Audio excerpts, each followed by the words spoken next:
സംസ്ഥാനത്തെ തീരപ്രദേശങ്ങളും കടൽ മേഖലയും പ്ലാസ്റ്റിക് മാലിന്യ വിമുക്തമാക്കുന്ന ശുചിത്വ സാഗരം സുന്ദര തീരം പദ്ധതിയുടെ അട്ടിമറിക്ക് പിന്നിൽ ലണ്ടൻ ബ്രിഡ്ജ്, ലണ്ടൻ കേന്ദ്രമായുള്ള പ്ലാസ്റ്റ് സേവ് എന്ന സന്നദ്ധ സംഘടനയുടെ പേരിലായിരുന്നു ചില ഇടപെടലുകൾ നടന്നത്.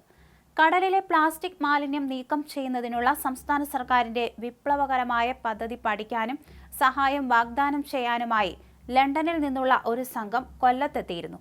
2019 സന്ദർശനം. പ്ലാസ്റ്റിക് മാലിന്യം കുറയ്ക്കുന്നതിൽ പ്രവർത്തിക്കുന്ന പ്ലാസ്റ്റ് സേവ് എന്ന NGO എല്ലാ സഹായവും വാഗ്ദാനം ചെയ്തു. അന്നത്തെ ഫിഷറീസ് മന്ത്രി ജെ മേഴ്സിക്കുട്ടിയമ്മയുമായി ഇവർ ചർച്ച നടത്തി. ശുചിത്വ സാഗരം പദ്ധതിക്കായി ഷ്രെഡിംഗ് യന്ത്രങ്ങൾ വാഗ്ദാനം ചെയ്ത സംഘം പദ്ധതിക്ക് ആവശ്യമായ ശമ്പള ചെലവിന്റെ ഒരു ഭാഗം വഹിക്കാമെന്നും അറിയിച്ചിരുന്നു. പദ്ധതിയുടെ ഉദ്ഘാടനം 2022 നടന്നു. അന്ന് തദ്ദേശ മന്ത്രിയായിരുന്ന MV ഗോവിന്ദനായിരുന്നു ഉദ്ഘാടകൻ. പദ്ധതി നടക്കാതെ പോയതിന്റെ പേരുദോഷമെത്തിയത് അന്നത്തെ ഫിഷറീസ് മന്ത്രിക്കായിരുന്നു. എന്നാൽ തദ്ദേശ വകുപ്പായിരുന്നു ഈ പദ്ധതിയുടെ സൂത്രധാരൻ. അതുകൊണ്ടാണ് ഗോവിന്ദൻ ഉദ്ഘാടകനായത്.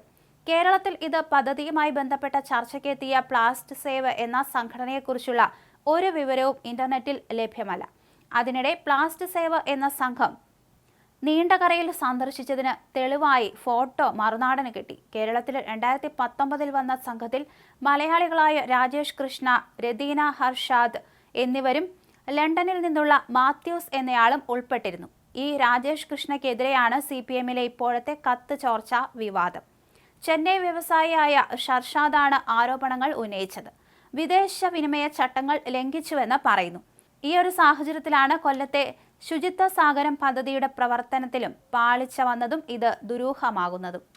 വ്യവസായിയായ മുഹമ്മദ് ഷർഷാദ് പാർട്ടിക്ക് നൽകിയ പരാതിയിൽ രാജേഷ് കൃഷ്ണയ്ക്ക് എതിരെ ഉന്നയിച്ചിട്ടുള്ള ആരോപണങ്ങൾ CPM നേതാക്കളെ മാത്രമല്ല, സംസ്ഥാന സർക്കാരിന്റെ ചില വൻകിട പദ്ധതികളെയും സംശയത്തിന്റെ നിഴലിലാക്കുന്നു. അതിൽ കിഫ്ബിയുടെ മസാല ബോണ്ടും ഫിഷറീസ് വകുപ്പിന്റെ ആഴക്കടൽ മത്സ്യബന്ധന കരാറും ഉൾപ്പെടും. ഇതിനൊപ്പമാണ് ശുചിത്വ സാഗര പദ്ധതി. ലണ്ടനിൽ മുഖ്യമന്ത്രിക്കും മറ്റും ഒപ്പം രാജേഷ് നിൽക്കുന്നതും സംസാരിക്കുന്നതുമായ ചിത്രങ്ങൾ സമൂഹ മാധ്യമങ്ങളിൽ ഒട്ടേറെയുണ്ട്.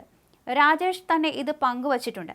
KSFE പ്രവാസി ചിട്ടിയുടെ വിദേശത്തെ പരിപാടികളിലും രാജേഷിന്റെ സാന്നിധ്യമുണ്ടായിരുന്നു. MV ഗോവിന്ദൻ, സീതാറാം യെച്ചൂരി തുടങ്ങിയവർക്ക് ഒപ്പമുള്ള ചിത്രങ്ങളും ഒട്ടേറെയുണ്ട്.